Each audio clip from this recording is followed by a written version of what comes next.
की जो हमारी वीडियो है वो है हमारा जो सादे एसी करंट से चलने वाले सिपरेट एयर कंडीशनिंग सिस्टम होते हैं, जैसे आजकल डीसी इन्वर्टर भी आया हुआ है, उसमें तो सारा पीसीबी किट होती है, लेकिन इसमें जो है इसकी वायरिंग जो होती है, क्योंकि इसमें मोटरें जो होती हैं कंप्रेसर की और फ़ैन की, ये होती हैं कैपेसिटर ऑन इंडक्शन मोटरें, ठीक है ना।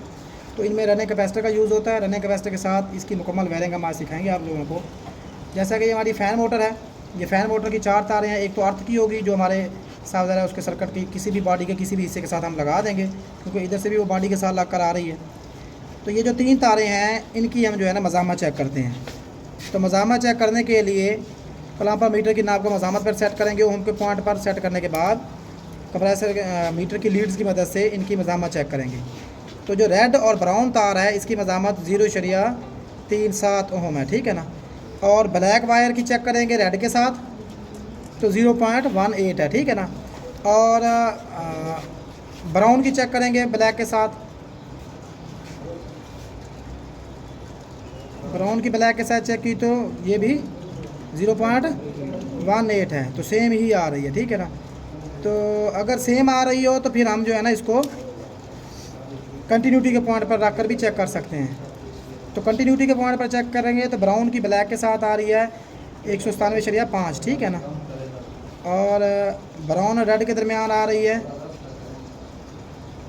बहुत ज़्यादा मज़ामत है, शो ही नहीं हो रही, ठीक है ना। और हम रेड की अब चेक कर लेते हैं ब्लैक के साथ, तो 194 होगी, देखें ना। अब ब्राउन में और रेड में थोड़ा सा फ़र्क नज़र आ रहा है आपको। ब्लैक के साथ ब्राउन का 197 था, तो इसका 194 है। तो जिसकी मज़ामत कम होगी वो हमारी रनिंग होगी, ठीक है ना। और जिसकी मज़ामत ज़्यादा होगी वो हमारी। अब ये 3 तारों की जब मज़ामत हमें चेक की है, तो जिन 2 तारों के दरमियान मज़ामत सबसे ज़्यादा आएगी वो हमारी रनिंग स्टार्टिंग होगी, बचने वाला पॉइंट कामन होगा। ब्लैक वायर हमारी कामन की है, ये क्लियर हो गया। अभी ये कामन है कि 2 तारें जो है ये रनिंग स्टार्टिंग है, तो रनिंग स्टार्टिंग हमारी कैपेसिटर पर लगती हैं।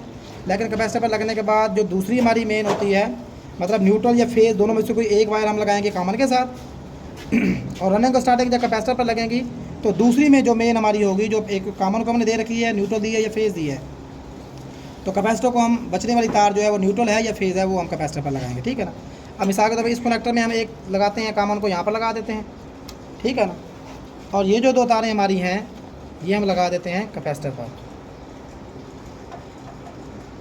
एक इधर लगा दी और एक हमने इधर लगा दी, ठीक हो गया।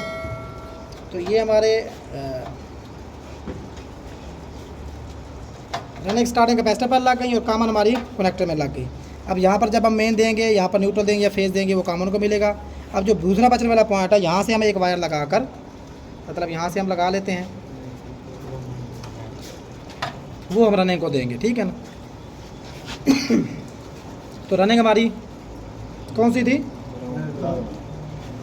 तो रेड वाली थी। तो रेड की मज़ामत कम आ रही थी, ब्राउन की ज़्यादा आई थी, तो हम रेड को ही देंगे, ठीक है ना। यहाँ पर ठीक हो गया। तो ये हमारे पंखे का कनेक्शन मुकम्मल हो गए। अब हमारा कंप्रेसर है, तो कंप्रेसर जो हमारा है, कंप्रेसर की भी इसी तरह से सेम कंडीशन वैसे ही है, क्योंकि इसकी ये दोनों मोटरें जो हैं, कंप्रेसर की मोटर होगी या फ़ैन मोटर होगी, ये सिंगल स्पीड है। सिंगल स्पीड मोटर की 3 ही तारें होती हैं जिसकी काम रनिंग स्टार्टिंग होती है, ठीक है ना। अब मज़ामत के पॉइंट पर सेट करेंगे मीटर को, अब तीनों तारों के दरमियान बारी बारी मज़ामत चेक करेंगे। तो ब्लैक और येलो की चेकते हैं, तो 0 आ रही है, ठीक है ना। और ब्लू की भी 0 आ रही है।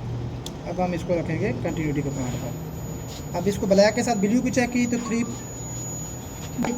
कामन को अगर ब्लू के साथ चेक किया, तो अगर हम येलो के साथ चेक करेंगे तो 3.8 आ रही है, ठीक है ना। 3.8 और 3.6 है, ठीक है ना। तो ब्राउन की कम है और येलो की ज़्यादा है। अब येलो और ब्राउन की चेक करते हैं, येलो और ब्लू की। अब येलो और ब्लू की चेक कर रहे हैं तो देखें 9 पॉइंट कुछ, मतलब जिन 2 पॉइंटों की सबसे ज़्यादा है कि वो रनिंग स्टार्टिंग, बचना पॉइंट कामन हो। कामन को हम उसी कामन में लगाएंगे जहाँ पर हमने कंप्रेसर की कामन फ़ैन की कामन लगा रखी थी, ठीक है ना। ये दोनों कामनों को, मतलब कंप्रेसर की कामन को और फ़ैन की कामन को एक ही पॉइंट में हमने लगा दिया। इधर से न्यूट्रल देंगे या फेज़ देंगे तो वो न्यूट्रल या फेज़ दोनों कामनों को मिल जाएगी। अब ये बचने वाले जो 2 पॉइंट हमारे हैं रनिंग और स्टार्टिंग के, तो स्टार्टिंग किसी भी एक पॉइंट में लगा सकते हैं। एसी कैपेसिटर के अंदर कोई इनपुट आउटपुट नहीं होता, डीसी कैपेसिटर के अंदर होता है भाई ये मनफी का पॉइंट है, ये मस्बत का पॉइंट है, लेकिन एसी कैपेसिटर के अंदर ये नहीं होता। जिस मर्जी पॉइंट पर आप रनिंग लगा दें, जिस पर आप स्टार्टिंग लगा दें, इस पर स्टार्टिंग लगाएंगे तो ये अकेली स्टार्टिंग लगेगी। रनिंग जैसे हमने यहाँ पर लगाई है तो दूसरी मेन आप इसी पॉइंट को देंगे। तो ये दोनों वैसे पहले ही थिम्बल में ज्वाइंट हुई हुई थी, तो ये वाले बचने वाली पॉइंट जो रनिंग वाली है वो हमने जहाँ से हमने फ़ैन की रनिंग को मेन दी थी इनपुट, वहीं से हम कंप्रेसर की भी रनिंग को यहाँ से हमने करंट दे दिया इसी पॉइंट से। अब दोनों रनिंगों को यहाँ से करंट जा रहा है और दोनों कॉमन जहाँ पर लगी हुई हैं। अब इनको न्यूट्रल देंगे या फेस देंगे तो हमारा आउटडोर और फ़ैन मोटर, कंप्रेसर और फ़ैन मोटर दोनों काम करना शुरू कर देंगे। ठीक है ना जी, जज़ाक।